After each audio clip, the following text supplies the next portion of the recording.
यह एक ऐसा मर्डर केस जिसने पूरी पुलिस को हिला दिया।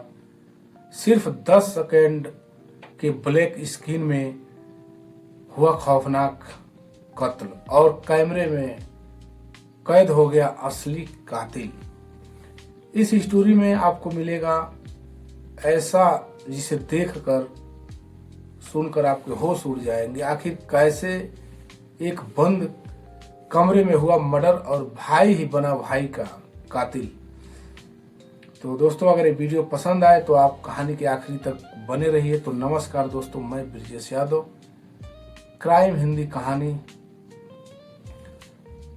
और आप लोग कैसे हैं? उम्मीद करते होंगे स्वस्थ होंगे, मस्त होंगे। तो चलिए बिना देर किए हुए इस कहानी को शुरू करते हैं। बंद कैमरे में कैद हुआ कातिल। बंद कमरे में कैद हुआ कातिल। रात के 2 बज रहे थे। दिल्ली के एक बड़े यूट्यूबर आर्यन मल्होत्रा के घर से अचानक पुलिस को कॉल जाती है और बोलते हैं सर, ऊपर वाले कमरे से चीख की आवाज आई है। अब उसके बाद अब दरवाजा भी नहीं खुल रहा है। पुलिस जब वहां पहुंचती है तो पूरा घर एकदम शांत का माहौल बना था, लेकिन तीसरी मंजिल के कमरे से जो मिला उसने सबको हिला दिया। कमरे के बीचों बीच आर्यन की लाश पड़ी थी। कमरे का दरवाजा अंदर से लॉक था, खिड़कियां भी बंद थी और सबसे डरावनी बात यह है, कैमरे में लगे सीसीटीवी जो फुटेज था उसको 10 सेकेंड का ब्लैक स्क्रीन था, बाकी पूरी रिकॉर्डिंग मौजूद थी। तो देखिए दोस्तों, अब इतना बात देखने के बाद उसके बाद से जांच शुरू होती है। तो केस मिलता है एक इंस्पेक्टर कबीर सिंह को। कबीर अपने तेज सोच और खतरनाक केस सुलझाने के लिए मशहूर थे। उसने सबसे पहले सीसीटीवी फुटेज का देखते हैं और रात 1:58 तक आर्यन कमरे में अकेला पाया जाता है और वो किसी से फोन पे लड़ रहा था। फिर अचानक स्क्रीन ब्लैक हो गई, सिर्फ 10 सेकेंड के लिए। और जब वीडियो वापस आती है तो उसमें आर्यन जमीन पर मरा हुआ पड़ा था। कमरे में न कोई आया था अंदर और न ही कोई गया था बाहर। तो ये बताइए वो कातिल कौन था? कमरा अंदर से भी लोग है, न कोई आया है न कोई गया है। तो देखिए, अब शक हो रहा है। पुलिस ने आर्यन की गर्लफ्रेंड जो थी उसको बुलाया और वो रोते हुए बोली, आर्यन पिछले कुछ दिनों से बहुत डरा हुआ था। वो बार बार कहता था कि कोई उसे मार देगा। कबीर ने फिर पूछा कौन था?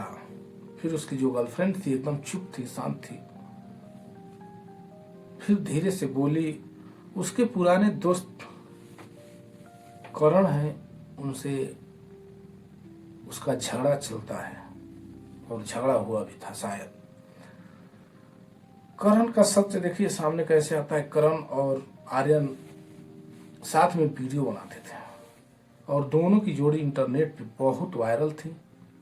लेकिन कुछ महीनों पहले दोनों अलग हो गए। कारण यही था कि पैसे और धोखा को लेकर के वो आपस में सबके सब अपना अलग अलग काम करने लगे।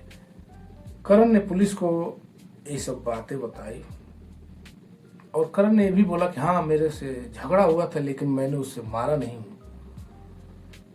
कबीर के जो इंस्पेक्टर थे और करण की बात पर भरोसा नहीं हुआ, लेकिन सबूत न होने के कारण वो कुछ कह नहीं पाए। फिर देखिए फोन का रहस्य। आर्यन का जो फोन था उसकी जांच होती है और फोन में एक फोल्डर मिला।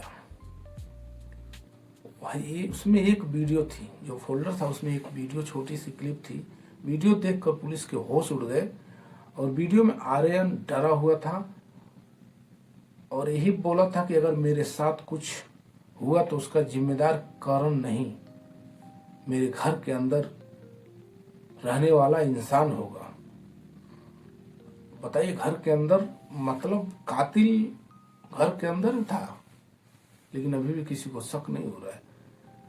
तो उसके बाद सबसे बड़ा ट्विस्ट देखिए फिर क्या होता है कि रात में उस घर में 3 लोग थे, आर्यन, उसका छोटा भाई और विवान और एक नौकर जिसका नाम था रमेश। कबीर ने दोनों से पूछताछ की। नौकर रमेश को वहां 15 साल से काम कर रहा था, उस पर शक करना मुश्किल था, लेकिन विवान पूछताछ में बार बार घबरा रहा था। वो बार बार घबरा रहा था। कबीर ने फिर सीसीटीवी को फ्रेम बाय फ्रेम चेक किया। जो इंस्पेक्टर थे वो बहुत बारीकी से चेक करते हैं, तभी उससे एक छोटी सी क्लिप चीज दिखती है। ब्लैक स्क्रीन आने से ठीक पहले कैमरे के शीशे में किसी परछाई दिख जाती है और वो परछाई किसी और की नहीं थी बल्कि विवान की थी। और देखिए, भाई ही निकला भाई का कातिल। सच सामने आता है। विवान अपने भाई से नफरत करता था क्योंकि पूरी दुनिया आर्यन को बहुत प्यार करती थी, लेकिन उससे कोई पूछता भी नहीं था। अब उस बात को लेकर उसको बहुत जलन होती थी। उसने कैमरे की वायर पहले से ही काट रखा था। फिर 10 सेकंड के लिए ब्लैक आउट जब हुआ तो उसने कैमरे में गया और आर्यन को मार देता है। मारने के बाद उसने नीचे आ गया। नीचे आने के बाद उसको लगा कि अब मैं पकड़ा नहीं जाऊंगा, लेकिन एक छोटी सी परछाई ने उसका राज खोल दिया। जब पुलिस विवान को ले जा रही थी तो सिर्फ एक ही बात बोल रहा था, मैं हमेशा उसकी परछाई था।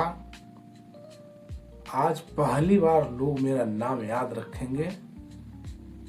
और पूरा घर खामोश था, सिर्फ कैमरा अब भी चल रहा था।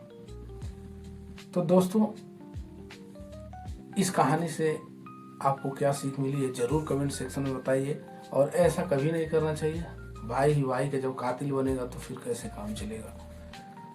तो उम्मीद करते होंगे ये कहानी आप लोगों को बहुत अच्छी लगी होगी। तो कमेंट में जरूर बताइएगा। और जो नए हैं मेरे चैनल को जरूर सब्सक्राइब करिए और ऐसी ऐसी नई कहानी सुनने के लिए हमारे चैनल से बने रहिए।